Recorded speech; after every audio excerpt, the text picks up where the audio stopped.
अब संविधान पवित्र दस्तावेज है, ऐसा देश के प्रधानमंत्री आज कहते हुए दिखाई दिए। आइए देखते हैं, मजा आएगा। तो इसको किसमें शक कहाँ है इसमें? बिल्कुल ठीक बात है, इसमें कैसा हो सकता है? मतलब इसमें तो कोई किसी को ना इत्तेफाकी हो ही नहीं सकती, सब इस बात पे कॉमन ग्राउंड पर हैं। आपको नहीं लगता कि पवित्र दस्तावेज है? संविधान इस देश की शक्ति है, संविधान इस देश को आज, पहले और आने वाले समय में हमेशा संविधान से ये देश चलता रहेगा। मुझे नहीं लगता किसी को कोई परेशानी होने की आवश्यकता है। नहीं सारुण के यहाँ कुछ तो गड़बड़ है। तो प्रधानमंत्री जिस संगठन से आते हैं, आरएसएस से, वो संगठन तो मानता ही नहीं संविधान को। वो कहता है इसकी समीक्षा होनी चाहिए। आरएसएस कहता है कि ये संविधान दरअसल हमारा मूलभूत सिद्धांतों को प्रतिबिंबित ही नहीं करता भारत के। हम तो अल्पसंख्यक, माइनॉरिटी, जिनको आरक्षण मिलता है, अल्पसंख्यकों को, पिछड़ों को, दलितों को, हम तो मानते ही नहीं इसको। Good question, you are a good question. अभी 10 मिनट पहले गरिमा जी कह रही थी कि कहीं ऐसा तो नहीं है कि पूर्व की बातों की बात करके हम जो है भविष्य की चिंताओं को और आज की चिंताओं को खत्म कर रहे हैं, उसके बारे में बात नहीं करते। अभी आप एकदम तुरंत पीछे पहुंच गए। आदरणीय प्रधानमंत्री जी ने पंच तीर्थों के लिए जिस तरीके से उनको रिकॉग्नाइज करके चीजों को आगे बढ़ाया, पंच तीर्थ को और आगे बेहतर किया, उसको कहीं ना कहीं दिव्य और भव्य आदरणीय प्रधानमंत्री जी ने बनाया। और बोल संविधान दिवस, वो भी आदरणीय प्रधानमंत्री जी ने ही उसको सेलिब्रेट करने का वो शुरू किया, और 26 दिसंबर 2015 को जो है 26 नवंबर 2015 को शुरू किया। और ये क्या है? उस समय यही कांग्रेस वाले थे जो बायकॉट करके संविधान से, संसद से वॉकआउट कर गए थे। यही वो लोग हैं जो विरोधी हैं। कुछ भी तो वर्तमान की बात कर ले शिवम। बिल्कुल, मैं तो वर्तमान की कर रहा हूं। आपको ये छोड़ वर्तमान दीजिए, आपके सुदर्शन को, संघ प्रमुख को ऑन नहीं करना चाहते बीजेपी के प्रवक्ता, छोड़ दीजिए। ऐसा मत करो मेरी जान। ये तो मैंने कहा ही नहीं। आपने अरे आपने कहा कि भाई अभी आज डिस्कस करेंगे, आज तो मैंने कहा कि ठीक है भाई, आप ही की बात को मैं आगे लेकर बढ़ रहा हूं। आप कह रहे हैं कि नहीं, प्रवक्ता ऑन नहीं करते। रुको जरा, सबर करो। मैं ताजा इतिहास डिस्कस कर रही हूं शिवम। आइए। आपके 6 बार के लोकसभा सांसद अनंत हेगड़े कहते हुए अभी साल भर पहले दिखाई दिए कि हम तो सत्ता में इसीलिए आए क्योंकि हमें संविधान बदलना है। अच्छा, हाँ, उन्होंने बिल्कुल ठीक कहा। मैं तो कहता हूं उन्होंने बिल्कुल ठीक कहा। ये क्या हो गया? और हमें इस देश के महत्वपूर्ण कदमों के लिए जरूर चीजों को बेहतर करने की आवश्यकता है, जैसे कि ओबीसी को संवैधानिक दर्जा देना है। उसके लिए अगर कोई अमेंडमेंट की आवश्यकता है, करेंगे हम। इस देश में महिलाओं को अगर आरक्षण का विषय है और उनको रिजर्वेशन देना है 33%, उसके पॉजिटिव कदमों के लिए हमें करना पड़ेगा जी। फेंको अपनी पूरी शक्ति के साथ। और देश में 370 का अगर हटाने का विषय है तो उसको लेकर हमें कहीं ना कहीं जो है करना पड़ेगा। इसके अलावा अगर ईवीएस के विषय को लेकर जो है आगे बढ़ना पड़ेगा तो उसको लेकर करना पड़ेगा, देश की बेहतरी के लिए जो चीजें। हाँ, लेकिन आप इस देश में जो है खासतौर पर इमरजेंसी लगाकर आप चीजों को बढ़ा दीजिए, सोशलिस्ट सेक्युलर वर्ड ला दीजिए, अपना चुनाव ही बाहर कर लीजिए किसी भी स्क्रूटनी से। ये सब नहीं करने वाले कि देश को जेल बना दो, देश को जेल बनाकर अपने फायदे की चीजें। नहीं, महिलाओं के हित की कोई बात होगी बिल्कुल करेंगे, ओबीसी के हित की कोई बात होगी बिल्कुल करेंगे। इसके अलावा इस देश में और किन्हीं चीजों के विषय में 370 के विषय में कोई बात होगी, उन सब पर अवश्य करेंगे। होना चाहिए। देश में लगातार एक सतत प्रक्रिया है चीजों को बेहतर करने के लिए। कहीं पर भी इस देश की 50% आबादी हमारी महिलाएं हैं, ओबीसी हैं, उनके लिए तो हम जरूर करेंगे और आगे भी इस तरह से करते रहेंगे। लेकिन तो करना परेशान हो गए हम लोग 2.5 साल से, ये भी परेशान हो गए, हम भी परेशान हो गए, करो फिर। गलत में नहीं, उसमें बिल्कुल नहीं। मैं मानता हूं कि जिस तरीके से संविधान की सैंक्टिटी को बढ़ाने, मजबूत करने के लिए आदरणीय प्रधानमंत्री जी ने काम किया है, इतिहास में कोई न कर सकता है और ना अभी किसी ने किया है। तो आज मतलब तक तो नहीं किया है। यानी ठीक है, बेहतरी के लिए भी काम करेंगे और सोशलिस्ट और सेक्युलर शब्द भी हटा देंगे, समाजवाद भी हटा देंगे। ये देश धर्मनिरपेक्ष भी नहीं रहेगा, यहाँ हिंदू मुस्लिम सिख ईसाई बराबर भी नहीं रहेंगे।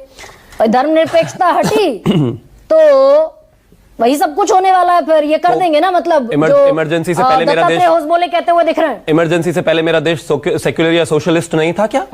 क्या वो शब्द आने के बाद ही सेक्युलर और सोशलिस्ट हुआ? क्या इन दोनों शब्दों पर विषय और बहस नहीं हुई थी कॉन्स्टिट्यूएंट असेंबली में? क्या केटी शाह, जवाहरलाल नेहरू जी और स्वयं अंबेडकर जी ने इस विषय पर जो है क्लैरिटी नहीं रखी थी कि वो नहीं होने चाहिए थे? तो क्या इस देश में इमरजेंसी से पहले वो शब्द थे? नहीं थे भाई। मेरे देश की महान शख्सियत थी कॉन्स्टिट्यूएंट असेंबली में, उन्होंने नहीं लिया। धर्मनिरपेक्षता और समाजवाद संविधान में नहीं रहने चाहिए ना। मैं कौन होता हूं ये कहने वाला? मैं तो मेरे देश के, अरे मैं तो अपने देश की महान जो विभूतियां रही हैं, चाहे वो जवाहरलाल नेहरू, चाहे वो केटी शाह, चाहे वो अंबेडकर जी, चाहे वो तमाम लोग कॉन्स्टिट्यूएंट असेंबली में रहे हो, चाहे जोगेश्वर नाथ मंडल का विषय रहा हो, जितने भी हैं, उन सब से डिस्कशन करने के बाद इस देश में संविधान की जो है स्थापना हुई, चीजें लेकर आगे बढ़े। वो इसके समर्थन में नहीं थे। शिवम त्यागी मामूली सा आदमी है, ना वो संविधान सभा में था, ना शिवम जी। ठीक है, मैं तुम्हें अभी समझाता हूँ।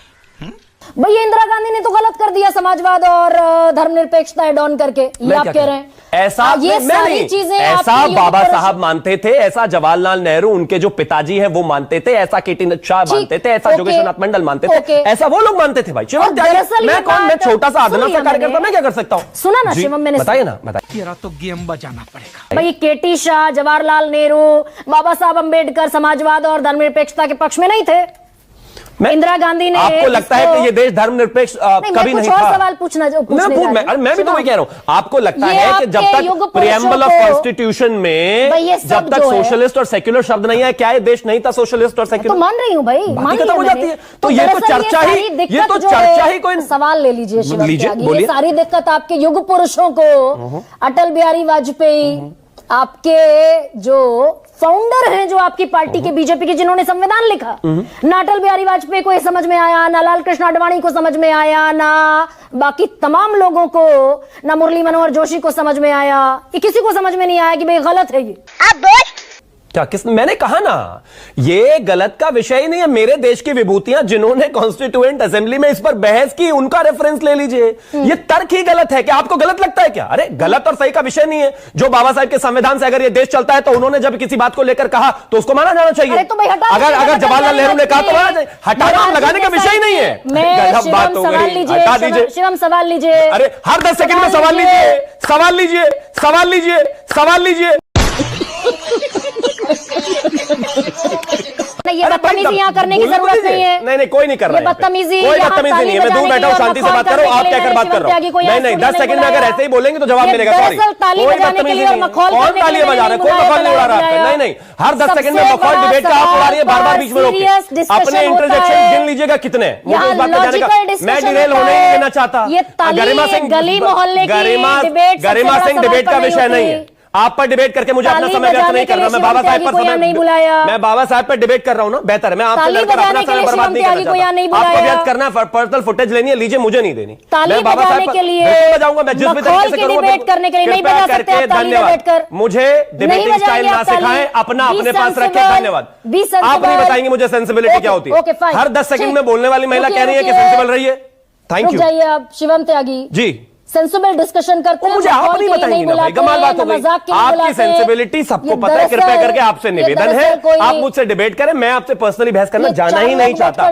बाबा साहब पर जब बहस हो रही हो, गरिमा सिंह, कोई अर्थ नहीं है आपका डिबेट करने का। धन्यवाद। रुकिए, बताइए। श्याम तिवारी, नहीं रुक जाइए आप शिवम त्यागी। अच्छा, ऐसा है? हाँ बिल्कुल रुक जाइए। ये सब क्या देखना पड़ रहा है?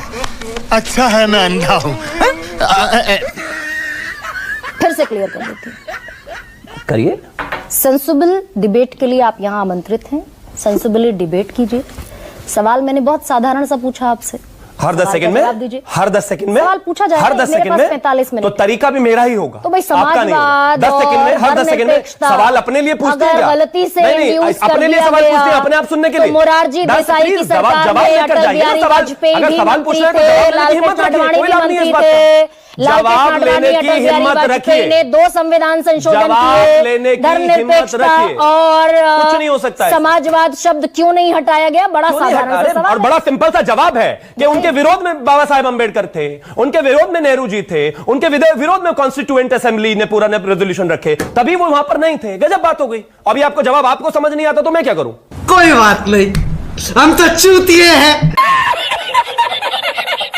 आप अपने तरीके से डिबेट करिए। समझाइए तो सही, समझाइए। मैंने कहा ना, एक बार और इस देश की कॉन्स्टिट्यूएंट असेंबली में जब इन सब दोनों शब्दों पर चर्चा हुई, तो सब चर्चा के बाद ही इन दोनों शब्दों को संविधान प्रीएम्बल ऑफ कॉन्स्टिट्यूशन से बाहर रखा गया। ठीक, बहुत सीधी बात है। मुझे तो नहीं लगता इसमें कुछ मैंने ऐसा एलियन बोल दिया जो आप नहीं समझ पा रहे हैं। शिवम, आपने ये जो कहा भाई कॉन्स्टिट्यूएंट असेंबली में चर्चा हुई, सहमति नहीं बनी, इसलिए बाहर रखा गया जी, यहां तक ठीक है। अब मुझे ये बात बताइए। आपकी औकात बता रहा हूं सर, बुरा नहीं मानना सर जी। भाई इंदिरा गांधी ने 42वां संविधान संशोधन किया इमरजेंसी के बाद। जी दोनों शब्द इंड्यूस कर दिए। बिल्कुल कर दिए। दत्तात्रेय होसबोले कह रहे हैं दोनों शब्द नहीं होने चाहिए।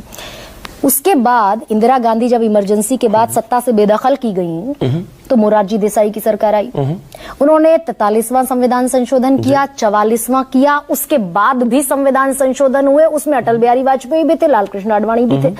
अगर इतना अनकॉन्स्टिट्यूशनल असंवैधानिक काम इंदिरा गांधी करके चली गई थी तो आप मोरारजी देसाई सरकार में थे भाई 1977 में, आप बदलाव कर दिए होते। बिल्कुल थे, बिल्कुल थे, कर दिए होते बदलाव। लेकिन हम किसी भी तरह के कंस्ट्रक्टिव चेंज के लिए हैं यहां पर। अच्छा, देश में अगर महिलाओं के आरक्षण का विषय होगा हम उसके लिए आगे बढ़ेंगे, हम तमाम चीजों के। आपको दत्तात्रेय होसबोले जी, नेहरू जी से एकदम आप तुरंत किनारा कर ले रही हैं। अरे वो नहीं मानते थे कि ये जरूरी है, बाबा साहब नहीं मानते थे वो जरूरी है, और जिन लोगों को करना है उन्होंने किया भाई, अपने लिए क्या नहीं किया। अगर हम करें तो करें क्या, बोले तो बोले क्या।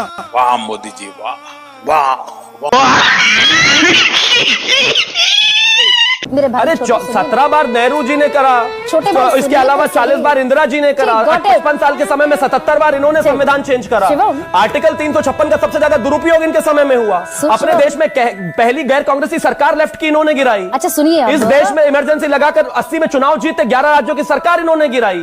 राम मंदिर जब बाबरी ढांचे को ध्वस्त कर दिया, भस्म कर दिया लोगों ने, उसके बाद 4 राज्यों की सरकार इन्होंने गिराई। अरे इस देश में संविधान की धज्जियां उड़ाने वाले, बाबा साहब का अपमान करने वाले, सीताराम केसरी जी का अपमान करने वाले, अरे बस कर, रुलाएगा क्या।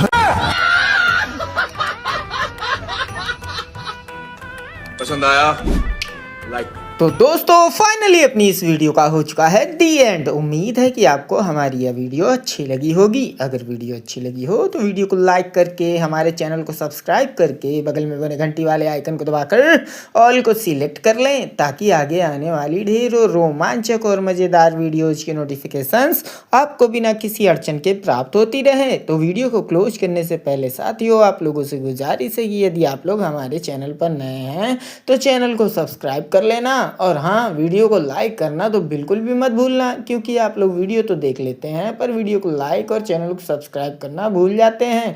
तो जल्दी से जल्दी लाइक और सब्सक्राइब भी कर लो यार, क्या जाता है आपका, इस पे पैसे थोड़ी ना पड़ते हैं।